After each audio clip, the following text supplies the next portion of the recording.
Hello and welcome to the Lot to Unpack Here podcast. My name is Lee, also known as Bewildered Bee, and with me I have Alice. Hey.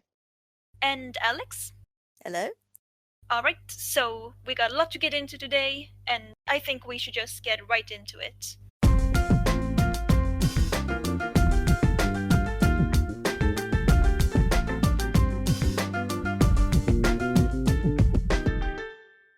So I'm gonna go ahead and start us off with the Q-Anon Corner, and if you have any questions or any commentary at all, feel free to interrupt. I'm sure I'll have many questions. I'll have many. Okay, before I get into this, I should, for the blessedly uninitiated, explain what QAnon even is, just give a basic rundown. So, QAnon is a right-wing conspiracy theory started on 4chan by a guy known only as Q, who claimed to have top security clearance in the White House. He said he could confirm that Trump was preparing to launch a massive operation to arrest the deep state pedophiles and sickos. And since, well, everything posted on the internet is, of course, completely true, people bought into this. Yes, it's just like Abraham Lincoln said at the Battle of Tatooine, beside him with Gandalf and Yoda. Everything you believe on the internet is completely true, as recorded by someone probably like Harry Potter. Tom Nook. Yeah. Tom Nook, yes. Don't bring Tom Nook into this. Don't bring Tom Nook into this. If Tom Nook said it happened, I don't disbelieve it. Man, he's problematic. Tom Nook is a landlord. So, to start us off, I'll be dramatically reading some tweets from Q Twitter, the incredibly cursed corner of Twitter populated entirely by Q followers. Earthquakes all over the country equals explosions. Our military rescuing the mole children from their underground prisons and then bombing those hellholes into the... I have a question. Mole children. What are they? Please pray for the mole children returning to the light with their unspeakable trauma. Well, that is a very good question, Alex. I feel like any sane person would probably have that question. So, the mole children are not just your normal, everyday sex trafficking victims, all right? The mole Okay. children, you know, the normal types. These are different. These are more advanced. You know, they were born and raised underground. They have never seen the sun. They know nothing but captivity. What? This is real things they believe. No, continue. I'm sorry. Alice, I what did you want to say? My topic tangentially touches on mole people. Sure. But, but that's a lot to unpack, and we're unpacking your one at the minute. So we'll just get in line. Get in line. We'll.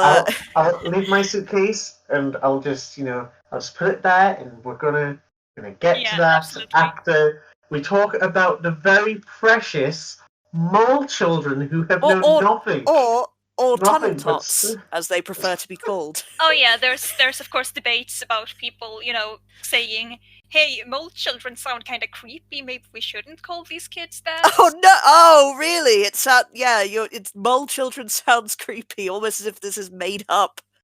Yeah, mole children does, to be fair, sound kind of creepy. Like, I'm just picturing these gross mole children hybrids.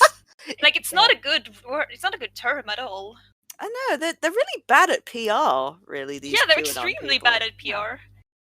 Alright, so, they're born and raised underground, never seen the sun, know nothing but captivity.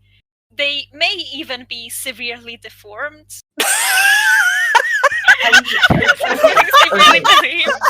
I have several questions. Okay. Yes.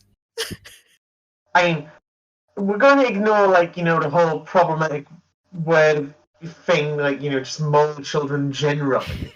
But it's unless we've got photographic evidence of what a non-deformed, quote-unquote, mole child is, then how do we know, quote-unquote, what a deformed mole child is. Well, a normal mole child would just be a child, and they're called mole children because they live underground. But some people go further. They may be severely deformed. They may make little tunnels, with their little shovel hands. Yeah, they're forced to by the deep state. They are forced to dig the tunnels. Sure, we're adding on to the conspiracy now. Take tips, Q. Yeah, Confirmed. so they may be severely deformed, or, as some people speculate, even alien-human hybrids. Through the looking glass. I'm getting flashbacks to Ancient Aliens. Oh hell yeah, Ancient Alien rules. In Ancient Aliens, I absolutely adore the guy who's doing the really, really bad British accent in the very misjudged attempt to sound sophisticated. Well, Ancient alien astronauts believe. That's a really bad impression of him. I can't do the that's accent. accurate. It's so unique. I mean, this is something I find, as a Brit, I know that my accent, sort of gives me a cover for any bullshit. Like, it really does. Yeah. Like, all of the top cranks on the internet, that are really rated and usually are like, oh, well, these guys are bad, but this guy, not so bad. They've always got a British accent, because I think so many people equate having, a clipped English accent with being smart. And that is not the case. Not at all. Sorgan can just go on and say the dumbest bullshit, and people are like, "Oh wow, it sounds so sophisticated and posh. He must be right." He fucking ran for an MP, Yeah, I ruled so much. Yeah. Oh, he fun fact. He ran for a party called UKIP, or United Kingdom Independence Party. I don't know, when this is going to be listened to, so I'm just putting that out there, because maybe by the time you listen to this, it's a long dead concept. But he single-handedly destroyed it by joining mass exodus after this fucking YouTube Apple joined. Yeah. So that's a topic for another day. But yeah, we don't have time to unpack that. We don't have time to unpack that right now. Anyway, mole children. Mole children. But before that, can we just talk about the fact that Sargon got hit in the face with a kipper? What? It was so fucking funny. What? Oh, wait. Was this at a counter protest that someone? Somebody done a counter protest to Sargon by throwing a fish or a kipper in his face. It ruled so much. And since he was a member of the UKIP party, or a UKIPper, as it was known. I see what you did there. What you did there. All right. Oh, wow. Mole children. Okay, going from fish sorry, my to love. moles. Okay, so the mole children are not just your normal everyday sex trafficking victims. They're also used to harvest adrenochrome. And if you're a sane person, you're probably asking what adrenochrome even is. I am. Do you know what adrenochrome is? I'm asking, what is adrenochrome? No, you passed the sanity test. I did not pass the sanity test. I know what adrenochrome is. Adrenochrome is right. So they believe that adrenochrome is blood taken from children, preferably children who are in fear or pain, and then elites drink said blood or inject it into themselves in some way, and through that they sort of stay young forever. They maintain lives. Okay, all right. I'm pretty sure that I saw this on Torchwood. Okay, I think this was in the mini movie. Yes. I think I think they're confusing this with that mini series of Torchwood where the aliens strap children to them to get high. I think. Spoiler, everybody. Yeah. But other sci-fi shows are available. There's your BBC joke. You're welcome. Sure. No. So I just want to say something. It sounds like they are having. So instead of just saying, "Oh yeah, the elites are vampires," they're coming up with this whole, absolute bullshit conspiracy. Yeah. which I get the appeal of it, but also, like, you could just straight up say they're vampires. Yeah, that would be much more awesome, honestly, if they did. I mean, I would like to say it makes it more believable, but no, it doesn't. So I really can't see this as why they would do this. Q people really just can't believe that the elites are just kinda bad and doing like bad sex crimes. There needs to be like this sort of blood harvesting satanic element to it. Like they just keep one-upping each other with how horrible it gets until it's just a complete sort of cartoonish nightmare world they've invented.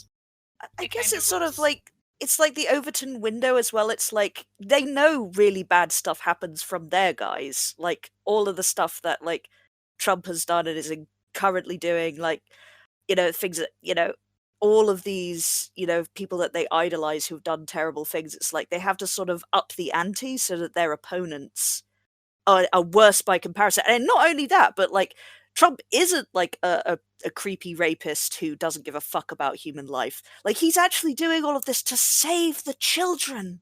Yeah, Like he this is actually always a just thing. befriended Epstein because you gotta keep your enemies close, you know? Exactly. It's That 5D makes perfect chess. sense. I mean, I'm more interested in this Overton guy. Like, how much money does he have? How can he constantly renovate? Like, he Oh, renovates like every election. So obviously, the guy is minted. He is loaded. Mm. So I knew it'd be What the double is glazing people who outdo us. I knew it. does he pay his taxes? If so, what's he paying his taxes for? Windows? Maybe. He won't put any windows for the mole children. They'll be in darkness. Okay, so the Q team and the good military are rescuing these children from the bad military and the cabal pedophile human traffickers. You know, the military, they're both sort of heroes rescuing these children, and they're also the ones who build these prisons. It's sort of It's kind of like Hydra, I guess. You know, infiltrating, like, you know, infiltrating Shield. I yeah, getcha. it's Schrodinger's military. They're both really bad and really good at the same time.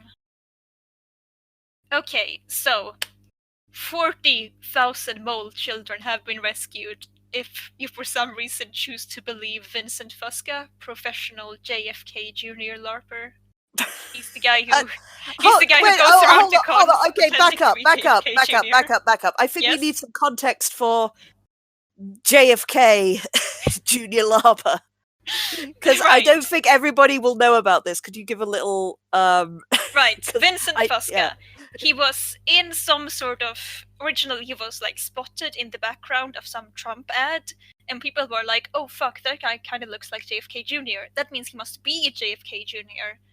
And Vincent Fusca was like pretty quick to cash in on this, like, "Oh shit, people believe I'm JFK Jr. Yeah, sure." He kind of goes around to cons now, and people take pictures with him and shake hands. And sir, you're my hero. You're taking them to deep state, sir. And he's like a full QAnon Twitter guy now.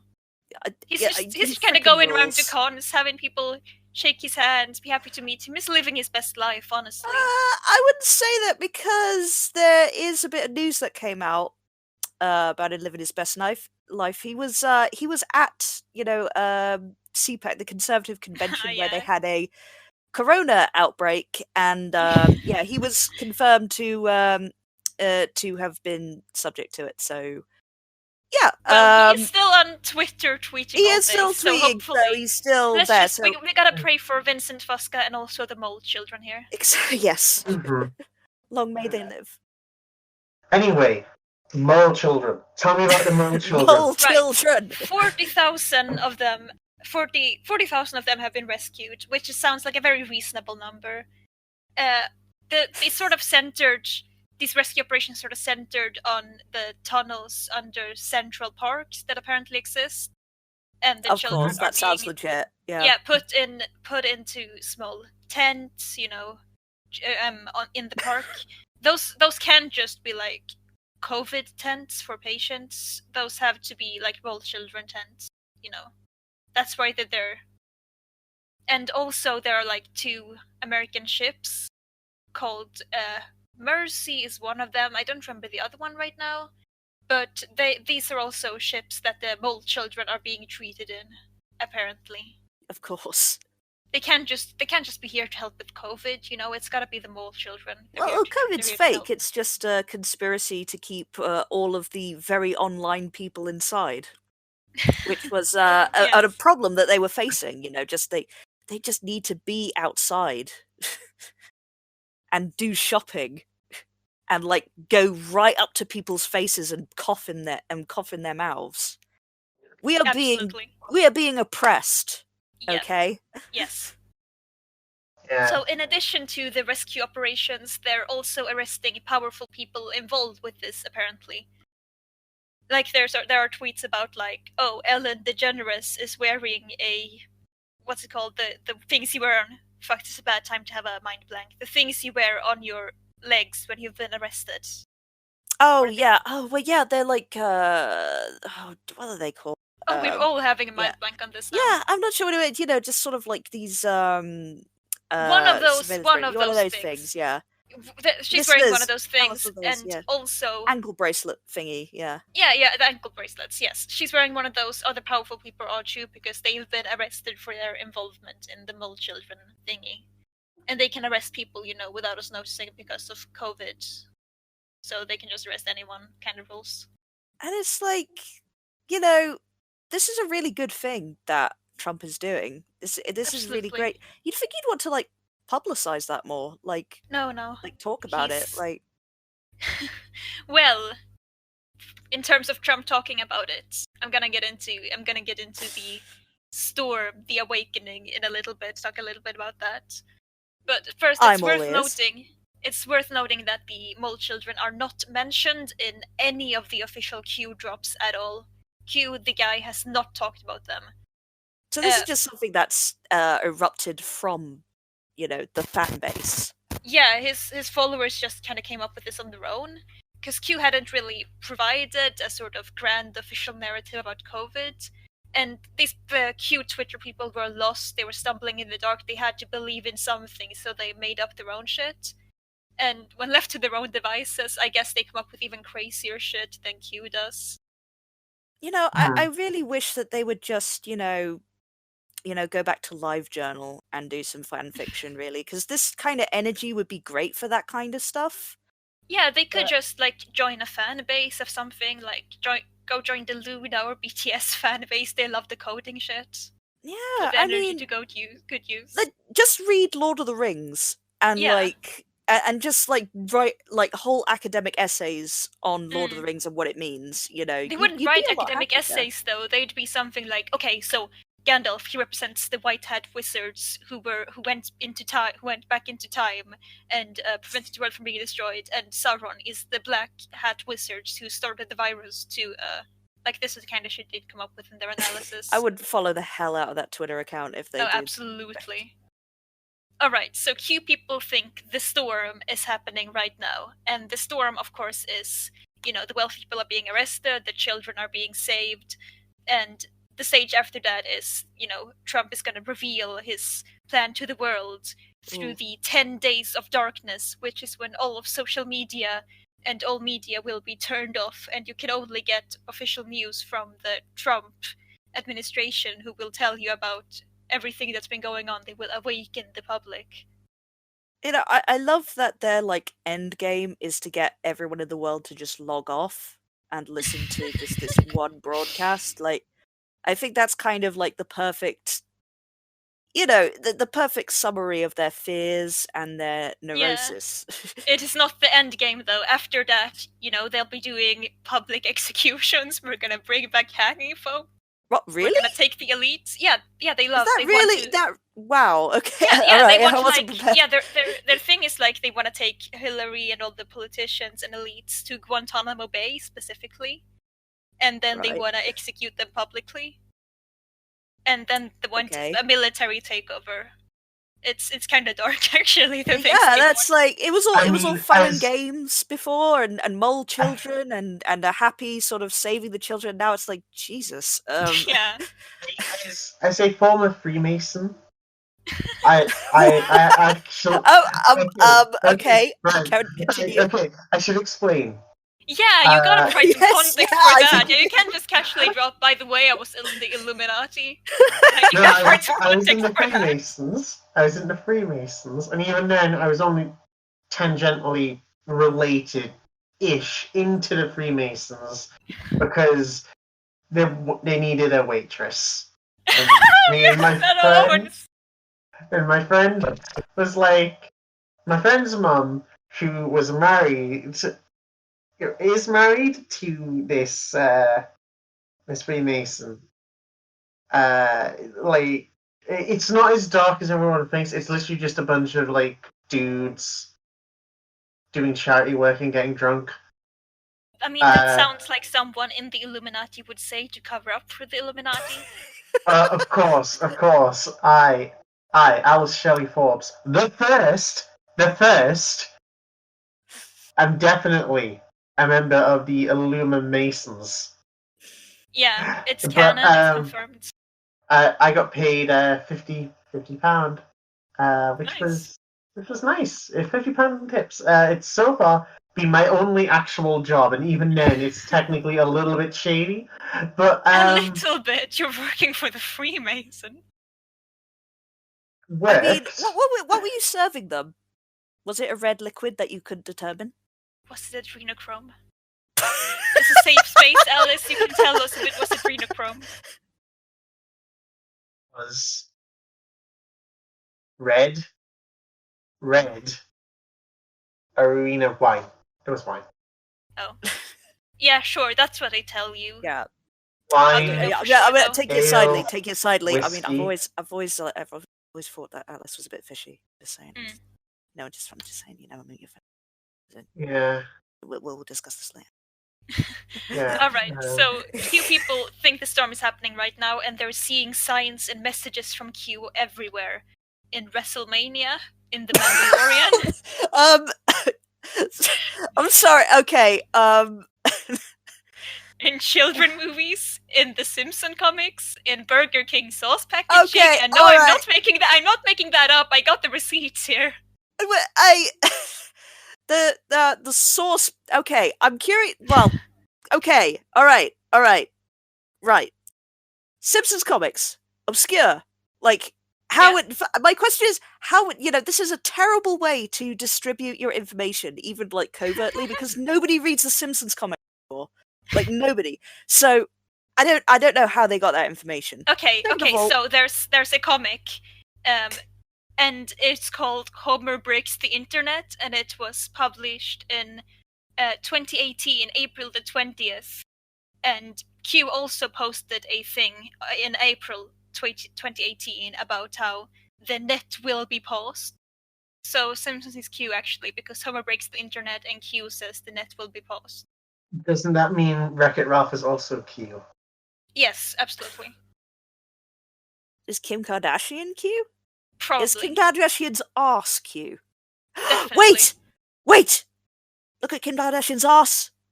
If you look at it in the right angle, it's a Q. Oh fuck, I think you're right. Oh fuck. Hey, am I Q? Probably. Yeah, you are I mean, you're Q. Illuminati. You're Q. So yeah. I'm Freemason.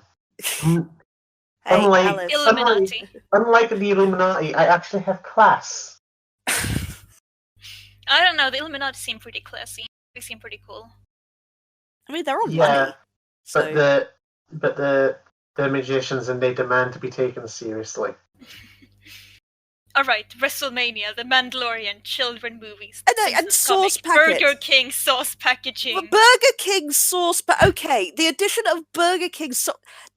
I'm sorry, I'm gonna call bullshit on this. Like, no, let me send it. I'm gonna send right. it in. All right, well, have a Chatter. link to the image under the podcast. I guess this cannot be real. Yeah, I'm going into the podcast chat. I'm posting it here. All right. This is from Storm Upon Us, a rip-off of a larger Q-Anon called... Oh my god. I've been trying to take a break from all this. It's happening! Awakening. It's happening! Just giving my mind and emotions a rest, and then I went to Taco Bell, and this is how they're sealing the bags. It's Okay, so it's happening. not Burger King, it's Taco Bell. Taco Bell. Oh fuck! It was Taco Bell. I It's mixed Taco them Bell. up. It's Taco Bell. Yeah, don't you libel. Careful. Yeah, libel. It was Taco Bell. So What has he got So- open in the background? Is that a switch? What the fuck is that? Oh, it's his car No, I radio. think it's a car radio. Oh wait, of course Listening he's in to his it's car. hard to tell. It's really hard to tell. If anybody could like decode that. Waymaker. I don't know what song that It's some is. kind of death metal stuff he's got in the background. It would actually kind of rule if it was. It's happening. Taco Waymaker, Bell. Vanessa Campania, and Michael W. Smith. Aye. 7 minutes long. It's Of course it is. it's Christian rock. It's Christian rock. Oh my god! This is the best day ever! No, it's Christian rock. Oh, of course it have you is! researched this? Have you researched this? No, I'm looking it up now. I didn't even notice the car radio. I'm Breaking looking this up news! as it's happening. Breaking news. It's Christian rock. Oh my god! No. My mind is got. Oh my god! Thank you. I mean, we gotta put this. Can you get like a little snippet as a breaker of this? I'll try. I hope I don't get Oh my copyrighted God. by Michael Yeah. W. Smith. I mean, he Well, has got a lot of friends in the music industry, I bet, and with God. So, gotta be careful.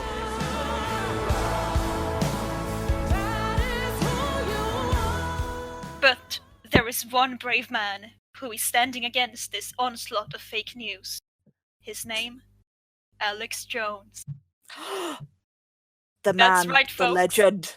It's Alex Jones versus QAnon. Whoever Oh. wins, we all lose. Alex Jones went on air. He declared war against Q. He called QAnon a psyop and a LARP, and said he knew the identity of the original Q or Qs. The Qs had okay, so there was a real Q, and the real Q went to Alex Jones's house. They tried to befriend him because, of course, Alex Jones, important guy. Q would want to get in touch with him. And like 3 days later, someone took over Q, and now it's a psyop.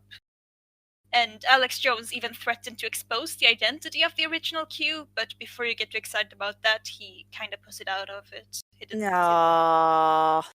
Either way, Q Twitter went fucking insane over this. Well, I mean, understandably, Alex Jones is now an enemy of the movement. Clearly, Yeah, I mean, they you know.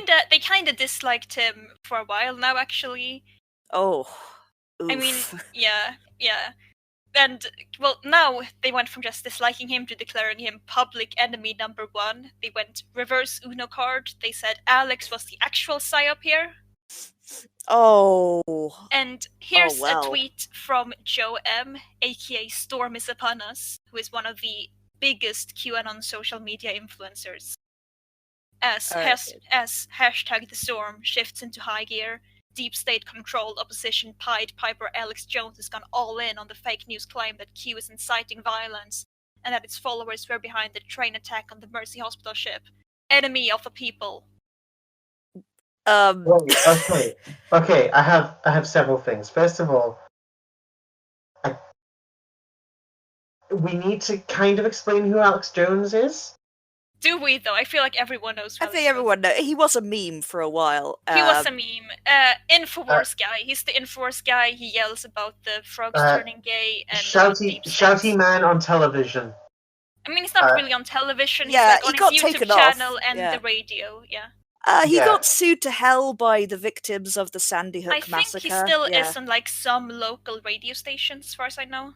I mean, Yeah, he got banned from VMO. So That's how low his career has gotten. Like, something I find interesting is the comparison between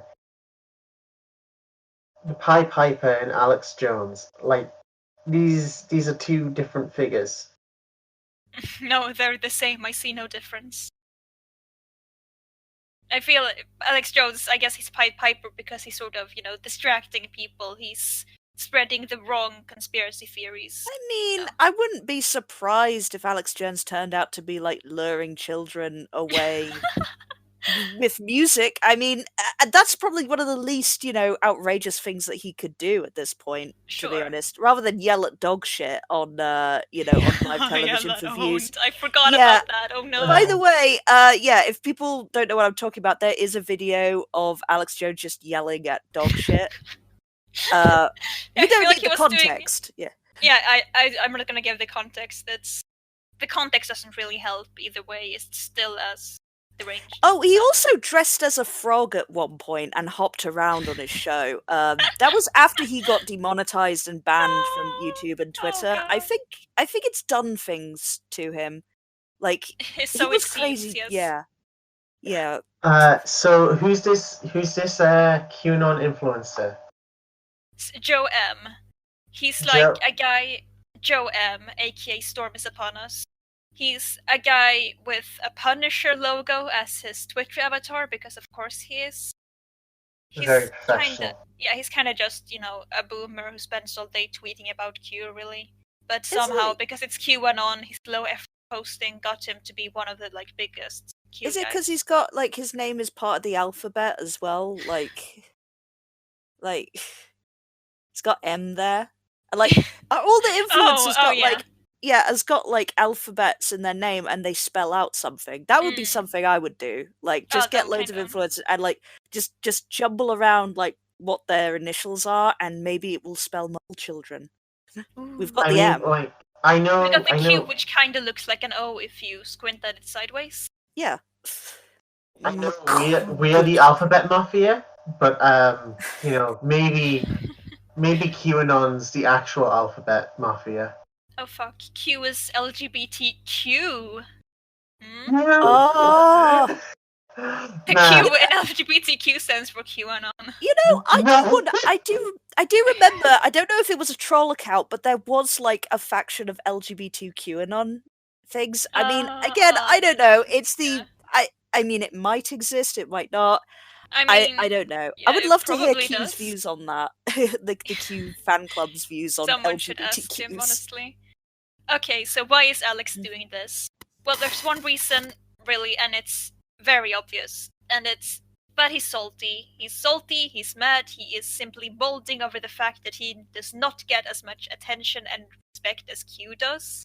He basically admitted as much. He said he tried to co-opt it and he failed, and he's sad because his relatives are talking about how Q is so much cooler than him. Yeah. I was at the family gathering, and my nephew told me you'll never be as cool as Q is. You're not on Q's level.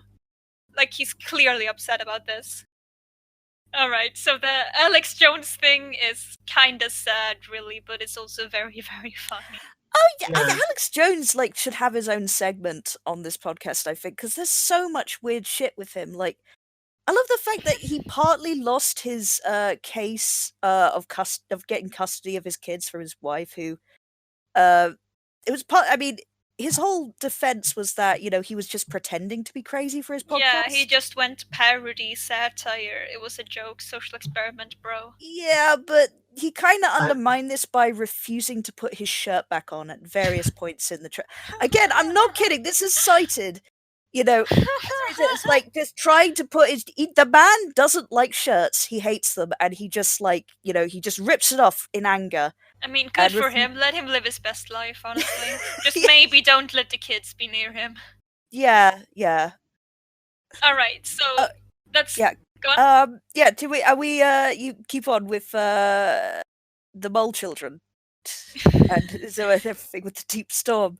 And there's just so much here. There's just I mean it's something that I would make up to make fun of QAnon. But it's there. I'm not 100% convinced that Q isn't just making shit up at this point, just seeing how far people will go. I feel like there's a good chance Q started as a practical joke that got way out of hand. I mean, I would believe it. How it's gone. Because with conspiracy theories, it's not really the stuff in the conspiracy theories that conspiracy theorists go after. It's it's used as a justification for things. Sure. I find, it's basically all of this started, over the ridiculous Pizzagate nonsense, which, it was basically just a way to The smear incident with Democrats. the footballers and like the pizza that was tossed in their face. This That is Pizzagate. unfortunately a different Pizzagate I- that is much less I, light and I know, but I wanted to bring it up. Sure. That's wholesome. I like that. Like, I'd rather have that than what I know Pizzagate to be. Yeah. What most people know Yes, Pizzagate to be. I'd rather so- it be that. Okay, content warning, I guess. Pizzagate, it has some unsettling kind of themes, such as To say the least, yes. child abuse. Yeah. Go off, Alex. Go on. Well, yeah. Basically, it's a conspiracy theory that started after the leak of Hillary Clinton's emails, and it's like John there's Podesta specifically. yeah. Well, yeah. It was basically the emails. Like it reveals some shady deals, but mostly it's just fucking boring. It's like Yeah. not what they expected it to be, not the scandal they thought it was. So a bunch of people decided to make a scandal out of it, Yeah. just read into it. And one of the lines was the ordering of cheese pizzas, which one total genius thought was if you take the first letters of cheese pizza, you get CP. Ooh. What other Dun dun dun. words have CP? Child porn. Makes you think, doesn't it? Truly And does. and from that it spiraled into just like mad libs of like what they could be going Yeah. on, and then we come up with Yeah. like Eventually, yeah, there were children being held captive in the Comet Ping Pong Pizzeria basement, and we need it doesn't to have a rescue them. basement. Yeah. That's really got me. It's like the Pizzagators are still going strong and still believe it's real. And I'm sorry, it doesn't have a basement. All of these testimonials you have of people of a child porn ring being orchestrated in this basement, it didn't happen because there's no basement. What did they fill it in with concrete after it happened? Actually, there is a portal in the basement. The basement is Oh somewhere shit! I else. You stand need to corrected. reactivate it in the right way. It's actually super hidden by deep state. Well, I think we better investigate this further by getting a freaking gun and just shooting up the place, which is something I actually Absolutely, did. yes. The portal only opens once Bill Clinton is there. It specifically requires his piss to open. Absolutely. And this is fact. I heard it from a guy who used to work there. Okay, I didn't hear it from him Doesn't exactly. anymore. I heard it from a guy who knows a guy who knows a guy who knows a guy who knows a guy who knows a guy who knows a guy. Well, that seems legit. That sounds very legit. I believe it. Whose son used to work at Pizzagate as a PR representative. You used to work at Pizzagate as a PR representative. Yeah, sure. How do you believe that? Like, this is like only a slight exaggeration of what like the conspiracy theory materialized into. Like, they believe like, oh, she bought all of these pictures of nude art, and it's pictures that she painted of the children, and she gave them away to charity. Oh, she's so flagrant. This is Hillary Clinton, by the way. They're accusing Of course. of doing this. And like, yeah, one of the things that really got me about it is just that, pretty much the whole mole children thing just stems from this one obviously fake conspiracy theory that was created just to smear Hillary Clinton with something that's interesting and salacious and emotive. I mean, like I said, no one really gives a shit about, her, slightly shady dealings in the emails and like her referee. That's boring shit. Like, nobody actually really cares about that stuff, but they do care about these saving children stories. These, so people can play the heroes, and it's like, oh, everyone loves children, and that's why these things exist. Like, so I think this is why Q would just continue to get more unhinged, because they have to keep that mythology alive. It really doesn't matter all of the details around it. They need to keep that that mythology alive because it is so emotive and important to them. Yeah. Hence mole children. Hence mole children. That's So how you get mole children. Yeah, that's how we get the mole children. Just before we go over to the next segment, I feel obligated to give a shout out to the QAnon Anonymous podcast, because aside from my own research and perusing of Q Twitter, I did steal some of my info for the Mole Children segment from them. So give them a listen if you like QAnon stuff. They're very funny and informative. Right. So moving on from my flagrant thefts. Alice, you got something for us? Okay. I've got something. I got paper. So, we have been talking about mole children. Now, how could there be mole children if the Earth isn't hollow? Ooh. I propose to you, fresh from the 1700s, folks, we got them. The hollow Earth conspiracy theory.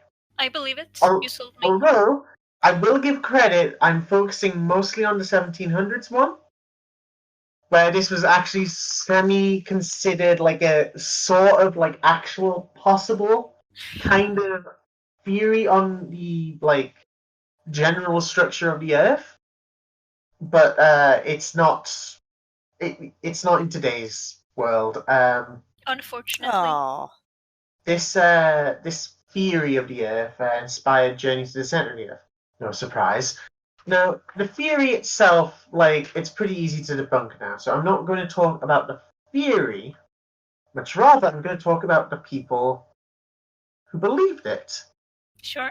So, we've got a French adventurer named Leclerc Milfort.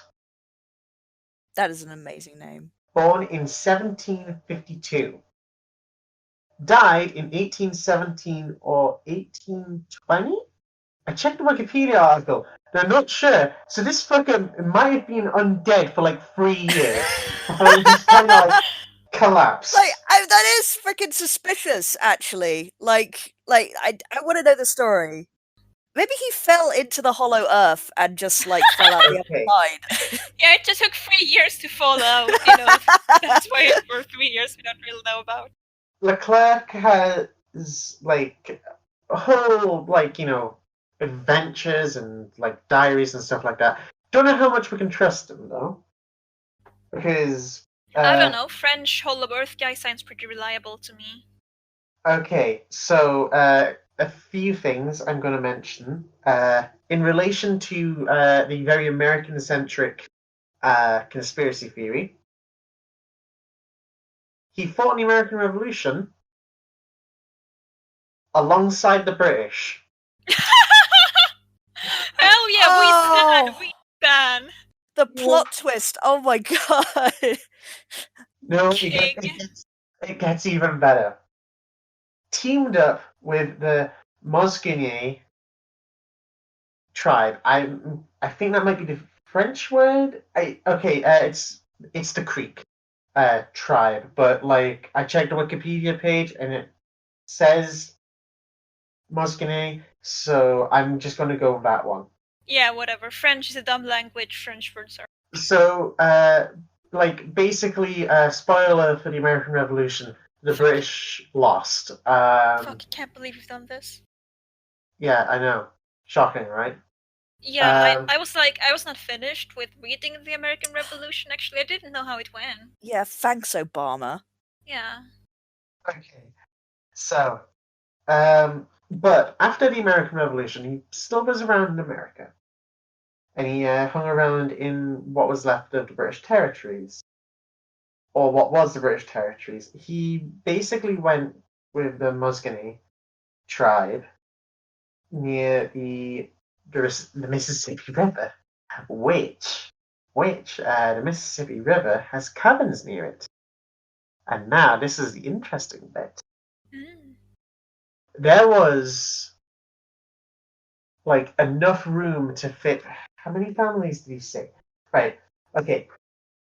Leclerc claims that it has room for 15,000 to 20,000 families.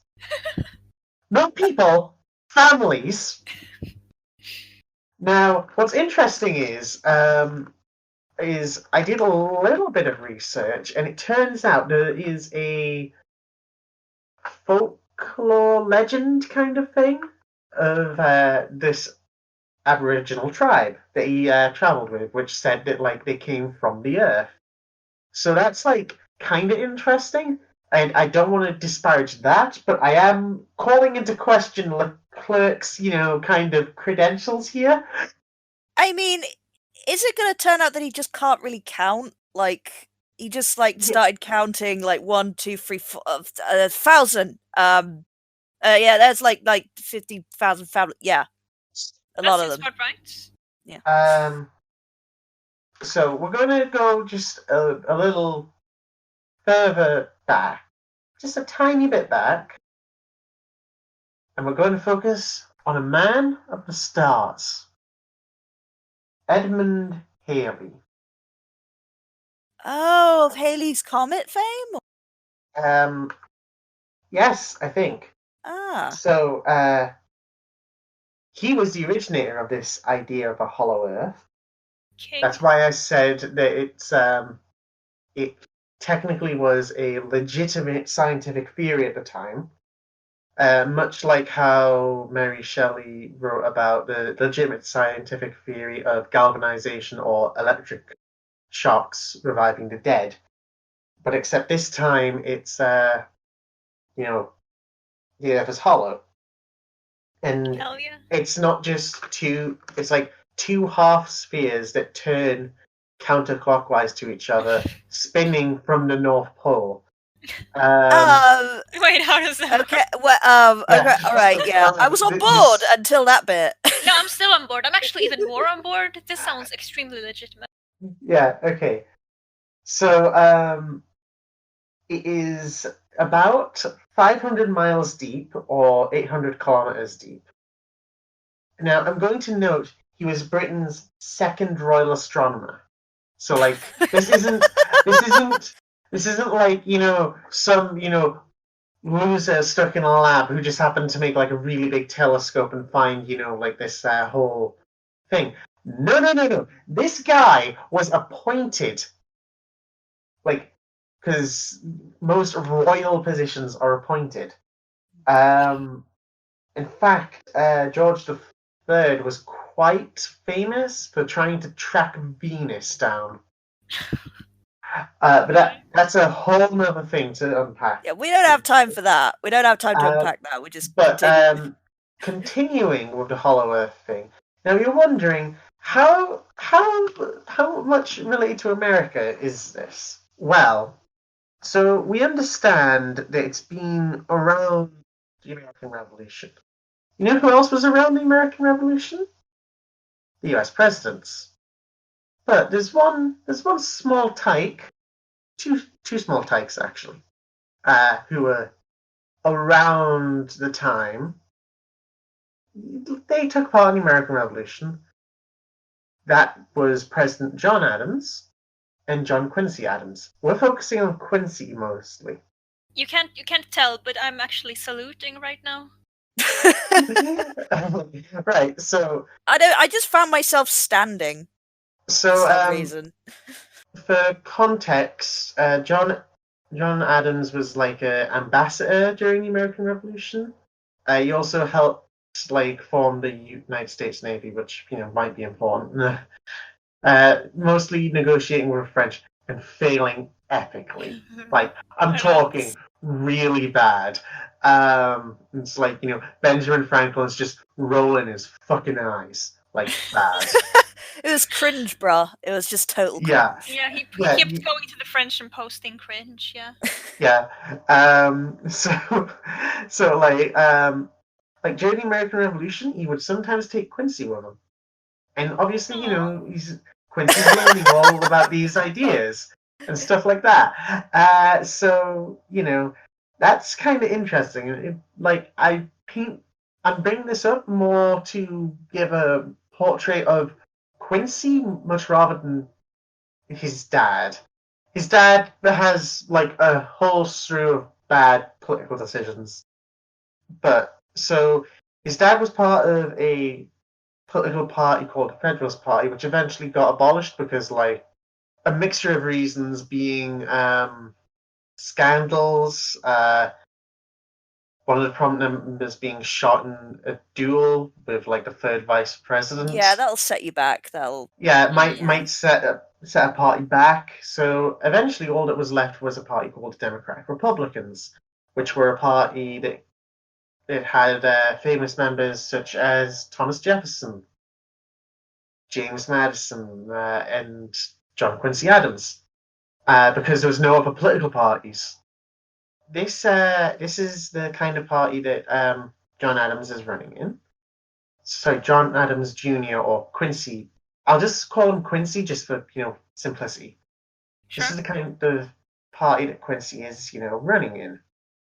He gets elected president, and it's like at the time there was this movement to try and launch exploration into the depths of I didn't write the name down, but let me just quickly do a wiki search. But feel free to comment on how crazy this whole Hollow Earth thing. I mean, it's actually, the weird thing is, it's not as crazy as all the stuff we've been discussing. I can kind of see the logic behind it. If I was this is before the internet, so I can kind of see it's if I had no real education and I had no way of really discovering what's under that, I'd be yeah, okay, Hollow Earth. Yeah, I mean, they got an excuse, proper science, tech wasn't really around, they couldn't really tell. I mean, they got an excuse at least. Yeah, and it's but it's still it's still pretty funky though. If the British second, I mean, it's not the first, I gotta say, but the second biggest astronomer, told me about this stuff, I'd believe them. I mean, yeah, that's a pretty valid source. Yeah, it's an expert. This is why you can't trust experts. The moral of the story, folks, don't believe the epidemiologists. Go out, cough in people's faces, shake hands. Just spit in their mouths, what could go wrong? Right, okay, I got the name. Right, so John Cleves Summies Jr., Captain, born in New Jersey, Sussex County. Obviously. Died Hamilton, Ohio. But this guy was basically campaigning for an expedition, which he filed through with a lot of effort. That for the sake of brevity, I'm just going over stuff like that. So it lands on Quincy Adams' desk. Now, a thing about being president is you've got to sign the laws or proposals and requests and stuff like that. So the United States, this is a little bit how the United States works. So say there's a law, you have to eat red pants if you see a blue shirt. I support that bill. And after it goes through Congress and the House of Representatives, the president signs it off, and then it's made into a law. So this expedition was a proposal, which was also, I think, passed through Congress and the House of Representatives. Bearing in mind, it was filled with big brain rational boys who currently at the time, I don't want to say lost, and I don't want to say win, but fought in War of 1812, which is it's a very diplomatic way of putting it. I like that. Yeah. When you say big logic brain boys, I'm just picturing a room of Ben Shapiro's, but with historic wigs. I mean, that's basically most of them. So these big brain boys, they're intellectuals, they're smarty pantsers. They want, they like this, new idea of science and stuff. Please ignore the fact that we are literally putting leeches in people, that we actually kind of accidentally killed our first president by bloodletting. Oh, that. Oh, we got okay. All right. Well, put a little pin in that. All right, I didn't know about that. Put a pin in that. me We'll put neither. that for Let's fucking later. own. All right, let's put a pin in that for later. Continue. We'll just bookmark that segment, right? So this goes through Congress, and Quincy signs it. So this means that there was like soldiers and like researchers and diggers and stuff like that. Just tax funded, an expedition into the ground to meet the mole men. It's back to the mole children! We've come back again! So, he wanted to meet the mole men because he thought that there were people underneath the earth that might, be he wanted to make the United States but underground. Just think of that for a fucking second. I mean, well, it makes sense because mole men and mole women, when they love each other very much, they have mole children. And so, naturally, that's where they would have them. And you need to talk to them. So, even back then, wait a minute. Donald, are you saying that Ben Shapiro travelled back in time to actually establish contact with the mole children? Actually, Ben Shapiro cloned himself. He made a whole room of himself so they could vote this bill through and do this thing. So all of the little Shapiros. A little Shapiro expedition through time. I have no words. I just... I'm guessing they didn't find anything. No, really? I mean, I don't know. What?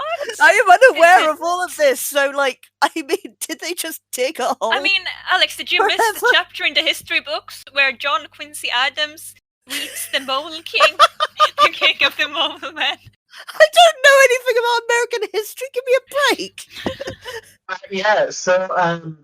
So the reason why we have, as you know, Lord King Emperor Heavens Almighty, oh God, Lord Emperor Trump as our supreme ruler of the United States of Earth is because John Quincy Adams, accompanied with Ben Shapiro and Paul Joseph Watson. And the person taking notes is Sargon of Akkad, not the YouTuber, the actual Sargon of Akkad. Oh, they went back in time just to get him. That's where he went. Oh, fuck, that's where he went. And then beside him is the YouTuber Sargon of Akkad. Yeah. And then they mount, they go over, they meet the Mole King. High upon his throne, he steps down. Or low upon his throne, because he's underground.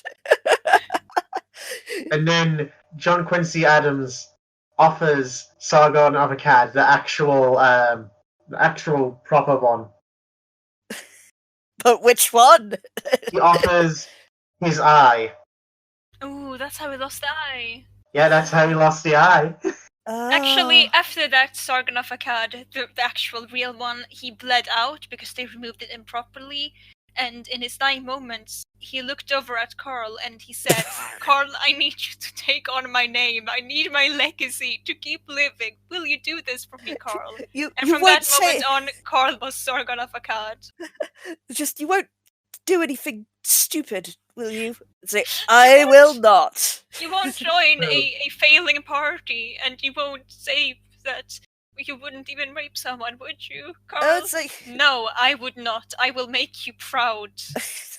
The man formerly known as Sargon. I'm Sargon now. Okay, so I think that's me done. On that bombshell. On my Hollow Earth theory. On that bombshell, audience, I, Jeremy Clarkson. Alex, you have a topic. Oh boy, yes I do. How safely can you give us that topic? Well, okay, I'm going to preface this because I'm doing my bit on John McAfee, a guy who is, honestly inexplicable at this point. There's so much. I mean, I remember saying this to you, Lee, that we have to put the podcast on hold for a week just so I could, do what a week was not enough. A week was Yeah. not enough to cover it. This is barely anything. I think we might have to do this for a 2-part because there's just so much. This is as much I'm ready for it. as I've gathered. I will preface this by saying that there is some fun stuff about John McAfee, but there is a lot of not fun stuff. I mean, we kid and joke about all of the dark shit, and like up to this point, it's been like relatively sort of fun, jovial things with some dark elements. Like this story gets very dark. I will say that. So if anybody is listening that you are affected by rape, murder, sexual extortion, drugs, like it's okay if you peace out for this segment. For this segment, I won't blame you. Allegedly parody. None of the people here are based on real people. This is alleged. This is parody. This is satire. John, do not sue us. No, I'm not worried about suing. I'm worried about other things. Allegedly. Oh, yeah. Allegedly things. parody. Okay. Satire. Here we go. I don't really know where to start with this thing, so I'm just going to start from the beginning and give it a basic rundown of John McAfee's life. I want to point out, first of all, that as of this year, he is 74 years old. Oh, wow. Yep, just born that. Born September 18th, 1945, in Cinderford, Gloucestershire, UK, on an American army base. He was born. He was to an English mother and American father, and he was raised in Virginia. John's dad was an abusive alcoholic, and when John was 15, his father killed himself by gunshot, setting the tone for John's life of things escalating really fucking fast in horrific ways. This does sound like a serial killer backstory. This does sound like every true crime podcast I've ever listened to. You know what? For what's coming, it's apt. Some music starts playing. Yes, yeah, get that sinister music playing. After getting a bachelor's in mathematics from Roanoke College, he worked for Roanoke College. Roanoke. Roanoke. Yeah, Princess Mononoke College. Yes. Yes, a very real college. He worked for a number of companies as a programmer and software designer, including for NASA, Univac, and Xerox. Then he worked for Lockheed, which is Lockheed, sorry, an aerospace company in the 80s, and it was there he was introduced to the emerging cyber threat of computer viruses. Lockheed Martin is a pretty evil company, just as a side note. I'm not surprised he worked there. And he figured out a way of destroying viruses and automatically preventing virus infections, which is cool. So in 1987, he founded McAfee Associates, which is one of the very first antivirus companies of its kind. And, because of this, he was credited as a tech genius for his management and entrepreneurship. And now this period of his life is pretty unremarkable compared to what came afterwards, but it's worth noting that there are more than a few anecdotes from former colleagues of his wild, hippie-ish, sexually active work atmosphere he created. And this ranges from sex contests in the office in which, desks had to be wiped down. Again, this is from his colleagues saying it, not me. Just brace yourself, okay? To sex contests, to actual witchcraft from some of the employees. Yes. Yeah. What? I haven't even gotten to the really weird shit. Like, God, everyone needs to calm down. Which, again, this is what the anecdotes is. I'm not sure whether this is entirely true, but I'm just saying there are anecdotes that some of this stuff went on. Alleged parody sex witchcraft. Yeah, which sounds pretty rad, to be honest. I kind of want to work there, actually. It sounds really cool. I mean, it seemed like a fun workplace. There's also a photo of him wearing a demon mask in one of the nice. Costume parties. I mean, again, I don't know if that's foreshadowing or it was just a costume party. But a bit of both, probably. Yeah. But, it's usual, funky workplace shenanigans in the 80s, you know. It's acceptable in the 80s. It was acceptable in the... Well, actually, it wasn't. The big controversy he was responsible for when he was running the company was how he helped the media frenzy surrounding the Michelangelo computer virus. The virus was first discovered in 1991, and it was a really scary virus at the time because it would remain dormant, usually until March the 6th, which is Michelangelo's birthday, hence the name. That is weirdly specific. That is really specific. I don't think it was intentional, but it was like, you know, it would remain dormant and it would mess up your operating system when you least expect it. And tech was shit. Imagine getting that virus on March 7th, and the fuckers who created it just have to wait till like a whole year. Like, shit. Fuck. Well, again, this is part of the thing, like, it was a big scary virus, but it was a really bad virus. Like, it wasn't... Like, not in the sense that it did damage, it's like, it was just not really well thought out. But that didn't stop John McAfee in 1992 claiming that this was the biggest threat to computers across the country. Like, it was... He took to TV to warn the public of this terrible killer computer virus that could be installed on any computer and you wouldn't even notice it. And, of course, only his software could protect you from this terrible threat. I actually have McAfee antivirus, so I am I feel very secure now knowing that I won't get the Michelangelo virus. Yeah, I know. I mean, it could still be there. It could be hiding. No, I feel like John McAfee would have personally rooted it out.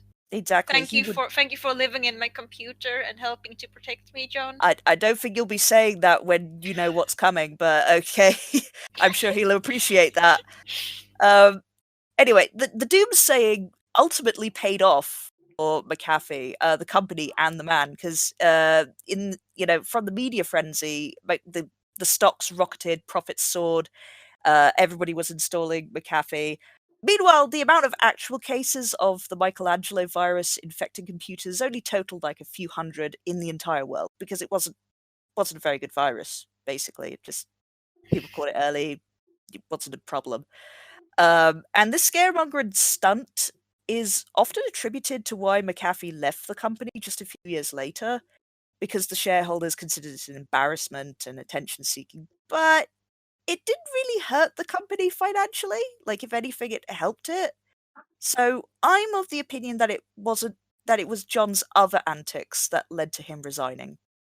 I think them flagrantly just lying to get a profit didn't destroy the company. Damn. I thought capitalism was supposed to, sort out the best products. I'm shocked. That's the thing, because it was like a good business move for him, but it is something that is attributed to him hurting the company's reputation. But again, I think like some of his ex-colleagues do say that he, and I quote, that he wasn't prepared to take the company to the next level, which usually means his increasingly eccentric behavior wasn't being tolerated anymore. That's usually what that translates to. So that's my theory. But anyway, he resigns in 1994 and 2 years later sells all his remaining shares. And he's been very vocal about how he's glad to be rid of the company. He doesn't use McAfee himself. Nice. What a fucking power move. I know. And he's like, oh god, I haven't even got to his YouTube channel where he does this video about uninstalling McAfee, and it's got him like faking to snort cocaine and all these things. What? Like just again, we don't have time. We don't have time to go into that, okay? I'm just mentioning it now. We'll do it for the next episode. I'm just saying that's a thing. But needless to say, he absolutely hates McAfee, and he's not bitter at all. But he's completely done with the company. Yeah, good for him. Dumping them. They were toxic. Yeah, not letting him have his sex contests.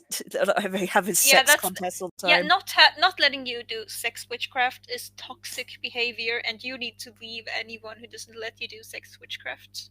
John McAfee would agree. Yeah, we'll just ignore all the, workers having their boundaries, like, completely, disrespected and stuff. Like, I'm sure it was... Just gonna ignore that.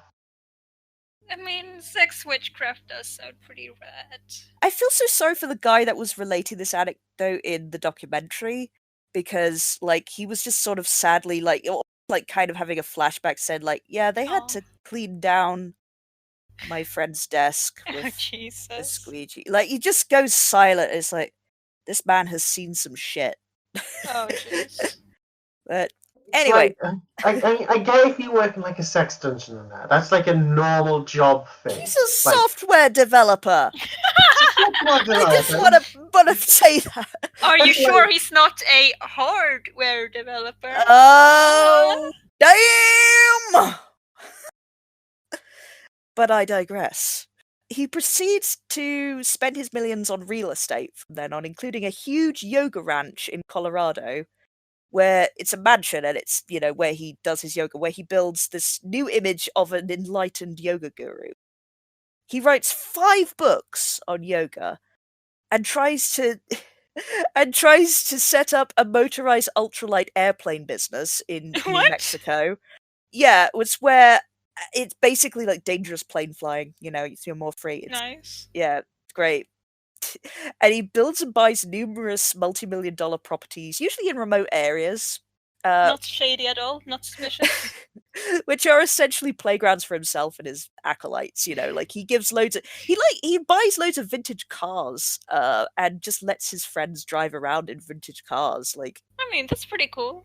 that is, I mean, if he just stopped there, I think it would have been fine. It's like eccentric millionaire behavior, like, go off. But anyway, during this time, he's trusting his financial advisors to put money into good investments, and they put his money into bonds tied to the Lehman Brothers.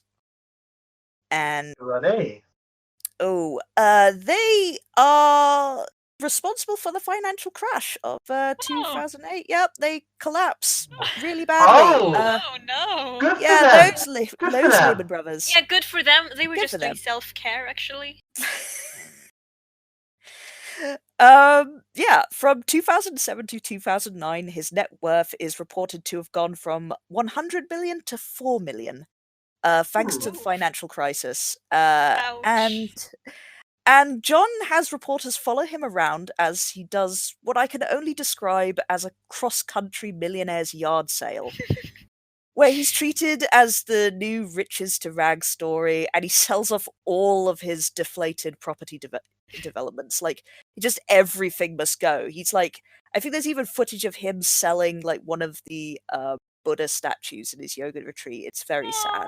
That's really upsetting. But it's yeah. I'm just picturing a sad John just crying as his yoga Buddha statue is carried away from him. I mean, I don't know how much of this was just like mugging for the camera. This is the thing, because he says that later on. He says later on that he actually put a lot of his money into offshore accounts, so he didn't actually lose as much as he said. But that could be him saving face. I don't know, but it's hard to know with him. I have a question. It's an important one. Yeah. Does John McAfee have a PP? Yes, I'd never seen it, so I wouldn't know. So he has Panama Papers then.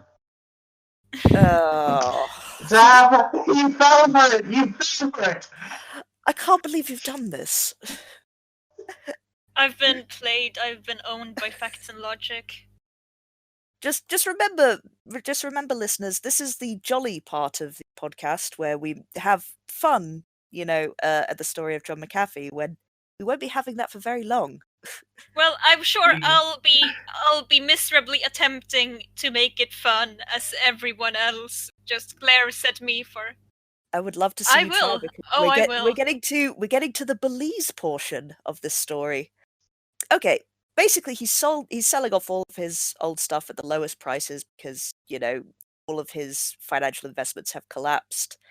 He also gets an honorary doctorate of science from his old college in 2008, which I find very odd and funny because he's hemorrhaging money and he's got he's getting a doctorate for, you know, being a good mathematician. Yeah, they were just like, yeah, he's kind of a king, let's recognize him. Yeah. There was nothing else going on behind the scenes there. They were just kind of, yeah, this guy owns, let's just give him this. Hell yeah. Just give him a pity doctorate. Yeah, I think this guy is cool. Yeah, anyway, he also declares yoga to be bullshit. Like, that was just his parting shot from... which I love, like... Friendship ended with yoga. It was so funny, like, the documentary just, like, about his yoga days. Like, he did, like, he was big into... He wrote 5 books, and he had people, like, thinking he was a guru and enlightened, and he just goes... His old followers, he just goes up to say, yeah, that was a load of bullshit.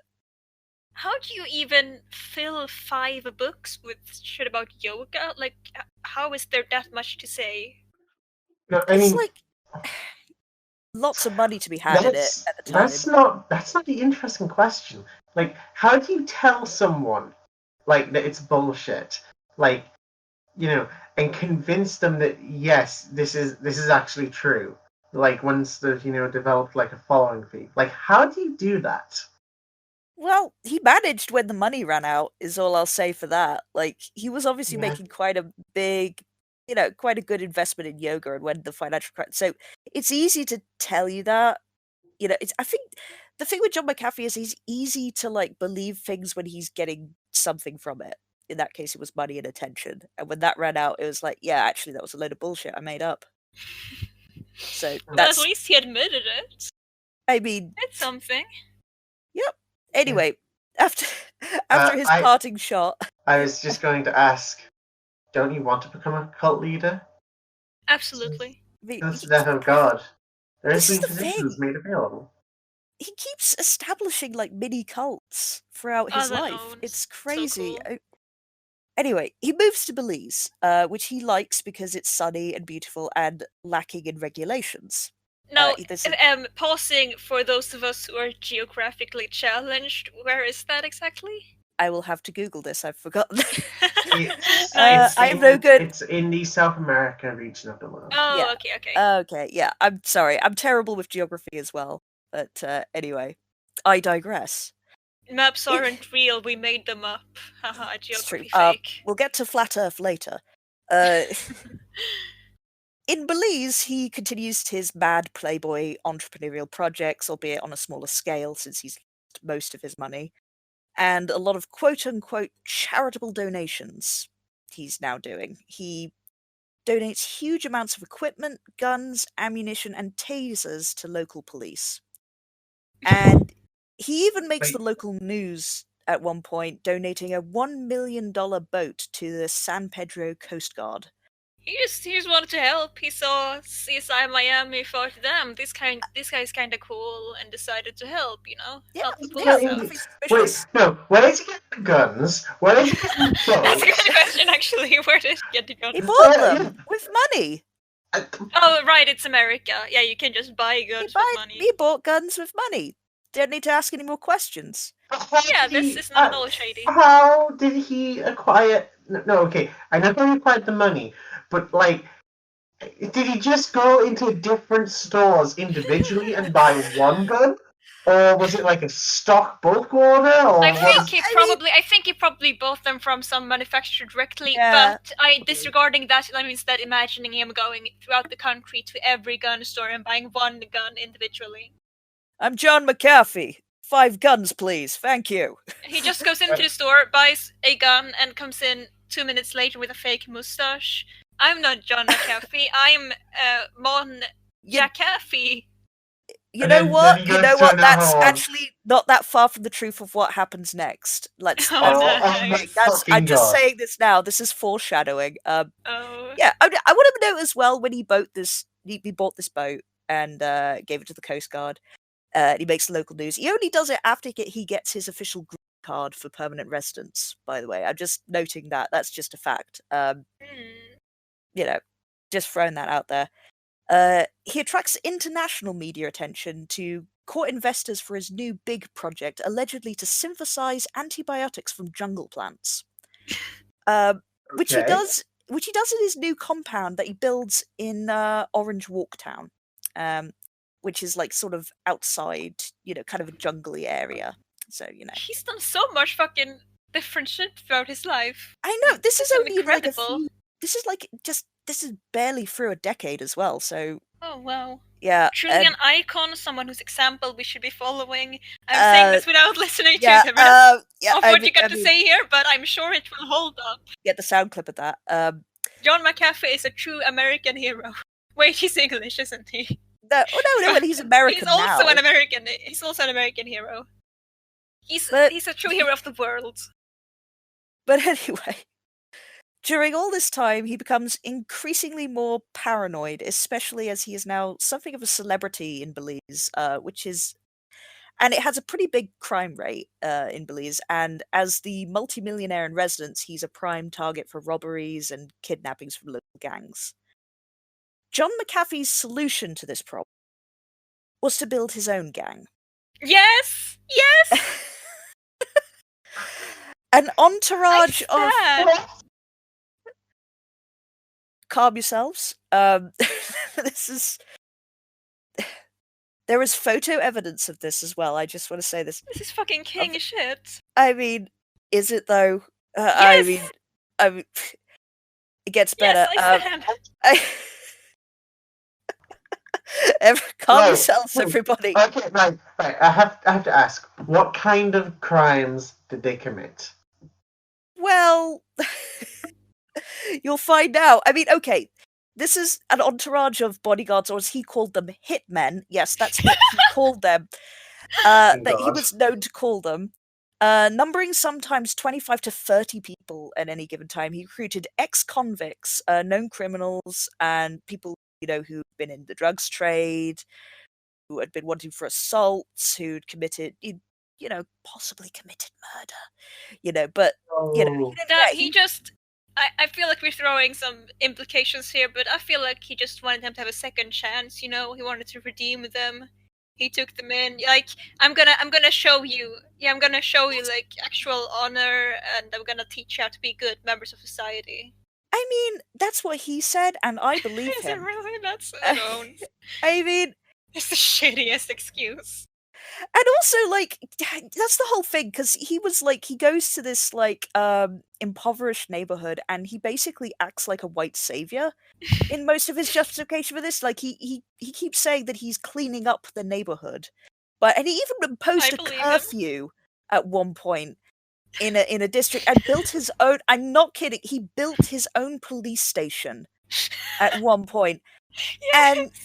And he his gang did patrols of the neighborhood, and is like, just to, show, force and to, like, keep crowds off the street. They just did armed patrols, and of course, this pissed off the locals, because that's actually kind of scary. I mean, technically speaking, that's like kind of establishing, a nation or a community, like, like within itself.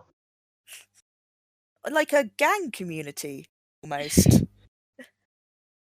And, like, yeah. And he also had this weird thing of... He was a great believer in keeping your enemies close. Hell yeah. He took it very seriously. Like, that's why he, he recruited, criminals that, wanted to rob him and kill him. At one point, one of his acolytes did actually conspire to kill him. And his response was to... it was just loads of paranoid, running around and stuff, and eventually they just talked it out and said, no, I want to recruit you, because you got to keep your enemies close. And he's like, okay, don't have me killed. All right, then. And, yeah, the man's a genius. Well, this is where the story gets considerably less fun.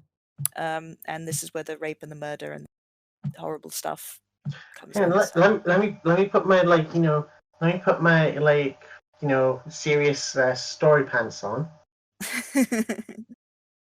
Okay, so his own entourage is heavily armed, and it made most of the locals very upset, and one such person was McAfee's then business partner on the Antibiotic Jungle Plan project, Alison Adonisio. She says she was already on edge since McAfee was pressuring her to fudge the findings in her research to woo investors. And he even went as far as to make her add food coloring to her samples, to make them change color for the cameras, as if they were doing something special. Like, Wow.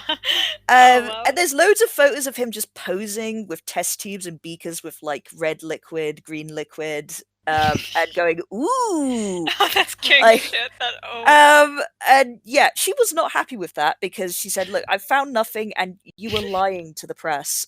This is not ethical." And yeah, but the real last straw for her was the constant presence of armed guards everywhere. I mean, he'd already like pushed a lot of boundaries with her, like getting her to live with him while the thing was being built. Again, with loads of armed guards, very suspicious. yeah, And mildly suspicious. yeah, and John essentially become kind of a lord with an increasing paranoid complex, ranting about how everyone was out to get him and how him being powerful enough to destroy them if he wanted to, and this was scary stuff. And she confronts. That sounds eerily similar to a kind of what was it? We watched a film together. Steve Jobs. Yes. Well, that's the thing. He was compared to Steve Jobs. Like at one point, one reporter said that Steve Jobs was like the Beatles of tech, and John McAfee was like Charlie Manson of tech. Which very apt. Yeah.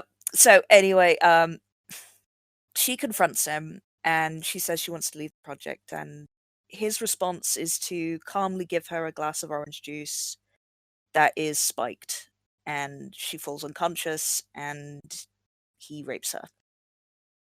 Well, that's not good. Yeah, not good. She wakes up to this horrifying situation, and to cut a long story short, she's obviously traumatized and demands accountability from McAfee and wants to leave immediately. And he, in turn, responds by blowing up in a massive rage to her house and form an exit strategy with her friends and family online. He then cuts the power to her house. Jesus Christ, it's a real horror movie. Yeah, and in the darkness, she sees him stalking outside the house with clearly a gun. And she hides. Is this just Hush? Is this just the movie Hush? I mean, it turns into the movie. Luckily, it doesn't end that way because she hides and eventually, and she's later driven away to the airport to leave the country forever by her friends. They just getting her in the back of a car, putting a blanket on her, and just booking it out of there. And the project ends. But John McAfee's paranoia and ganglord lifestyle increases. Like he bitches about it, doesn't mention the rape at all on a podcast, saying, "Oh man, she just upped and left. How terrible. What am I going to do now?" In one thing. Yeah, damn. People always leave. Can't believe they did John McAfee dirty like this.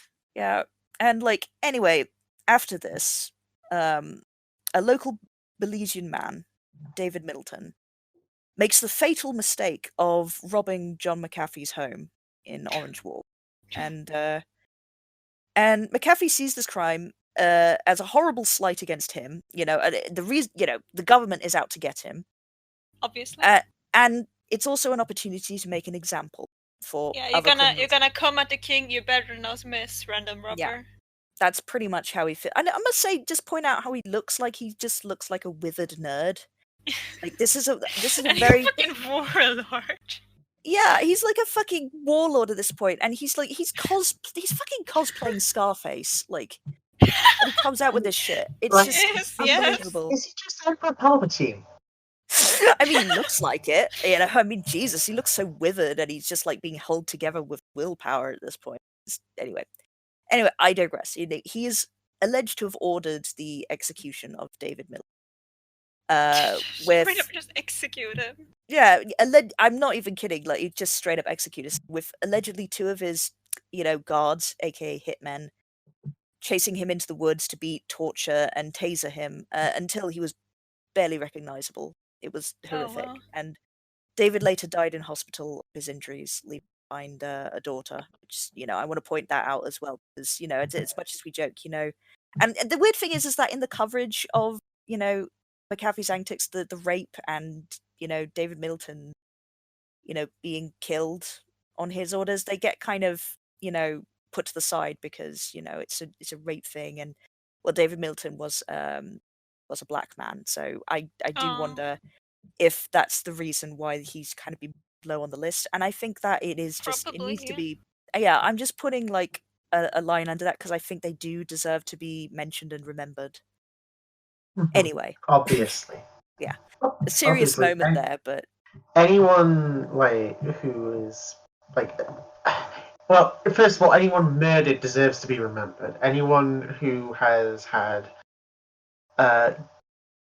basically the boundaries and autonomy, like just absolutely destroyed and stuff, deserves to be believed. Like, I hope the listeners at home don't have to, listen to us to tell you that, but like, if there is a crime, you generally believe the victim of the crime, not,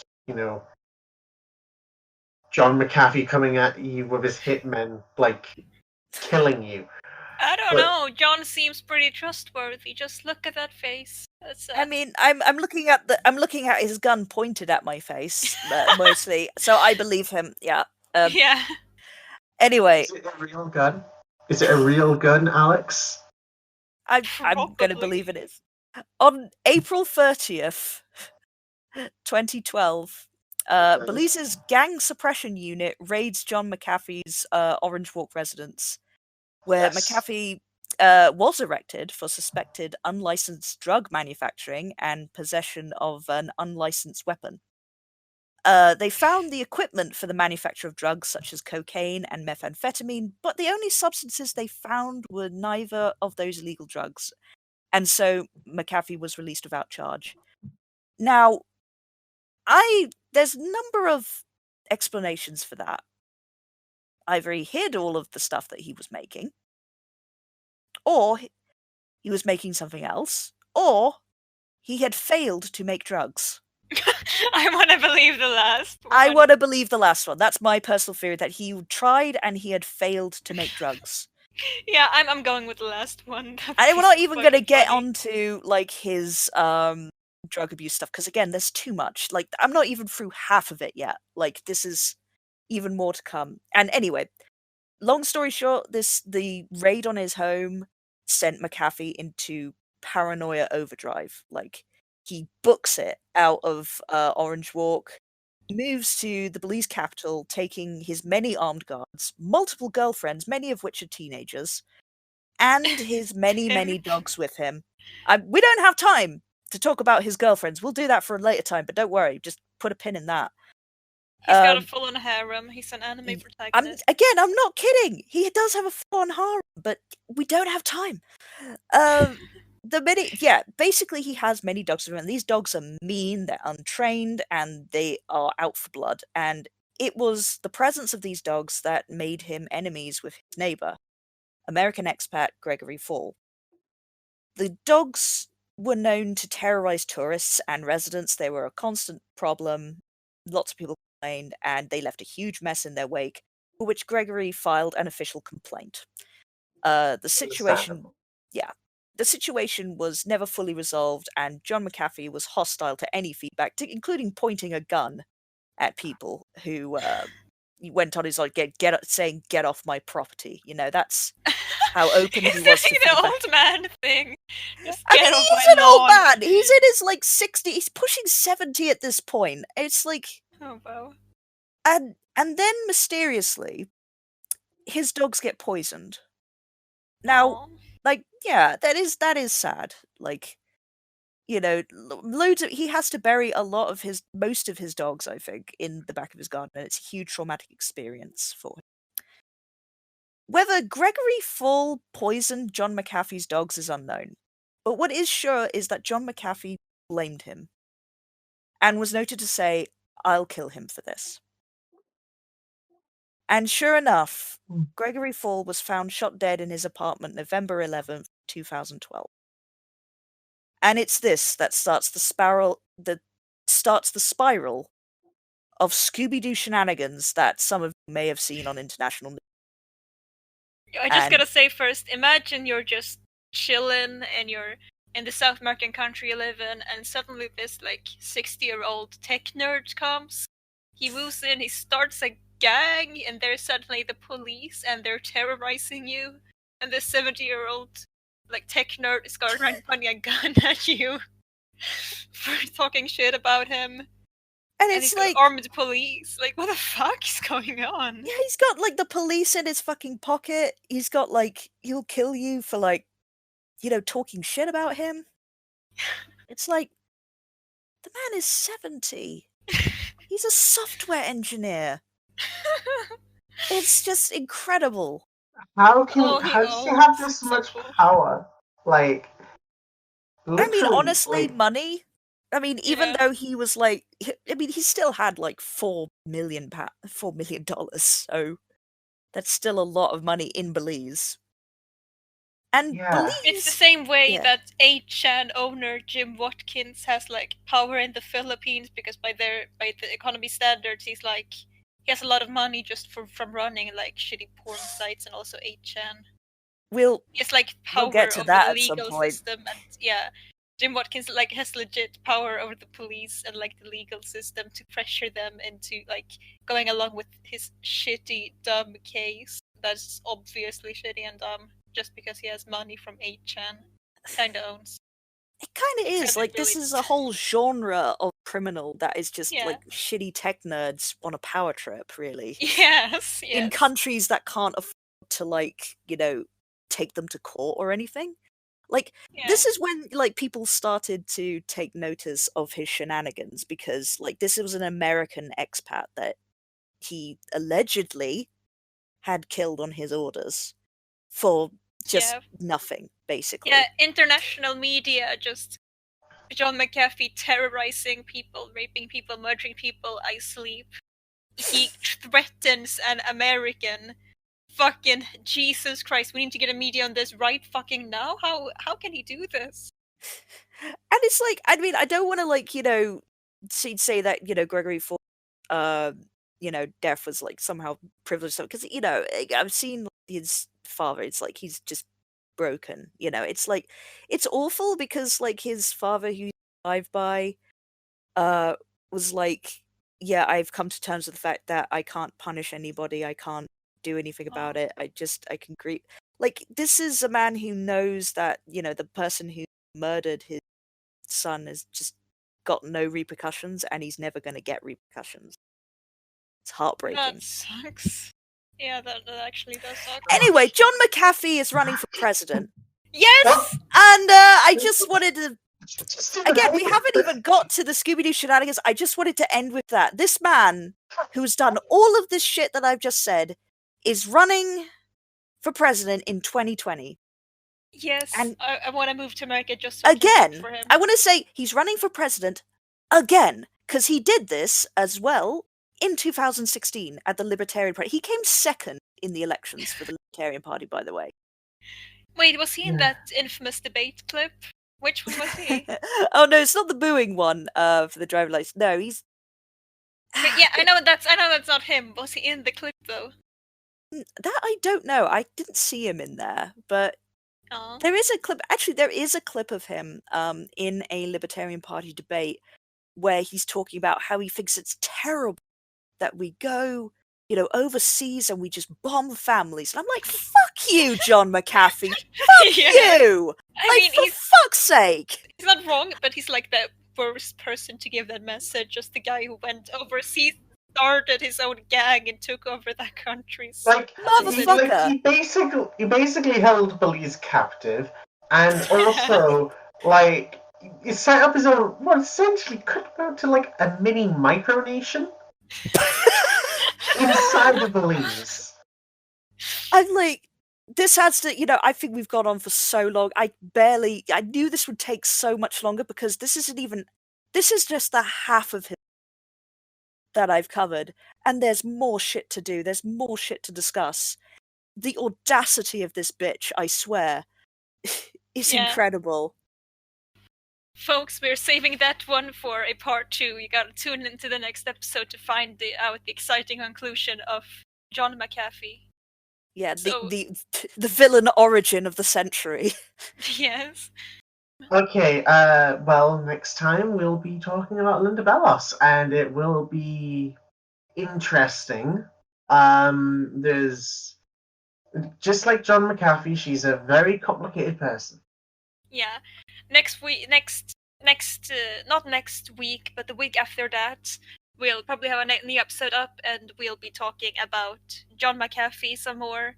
We'll be talking about Linda Bellos, and we'll be talking about Jim Watkins, unless something else comes up. We'll be talking about Jim Watkins and his obsession with fountain pens. Because there is a lot going on there. There's a lot. I mean, someone may burn down another 5G tower because it's turning kids trans. We don't know. Yeah. We don't know what's Well, going to that's happen. a lot to unpack there. Oh, that's the title! Oh, it is, isn't it? Alright, so that's it for this week's episode, folks. Alice, you want to tell us where we can find you on the internet? I have been Alice Shelley Forbes. You can find me at RebelGender on Twitter.com. And Alex? Hi, I'm Alex Liddell, and you can find me on Twitter at Obscuricon, aka Mixter Alex. And yeah. All right, Don't at me, John McAfee. Actually, John, at all of us, please at me. John Senpai, notice me. Alright, John, if you want to at me, that's bewilderedbee on twitter.com. If anyone else wants to follow me, that's also cool, but I'm mostly talking to John right now. So, thank you for tuning in to the pilot episode of the Lot to Unpack Here podcast. We're hoping to make this a bi-weekly thing, so if you enjoyed it, please do rate, comment, and subscribe. And you can also tune in to see us play some Dungeons & Dragons on Saturdays at the Communes and Comrades YouTube channel. Until next time, folks, stay safe and have a good one. Now, we don't have time to unpack all of that.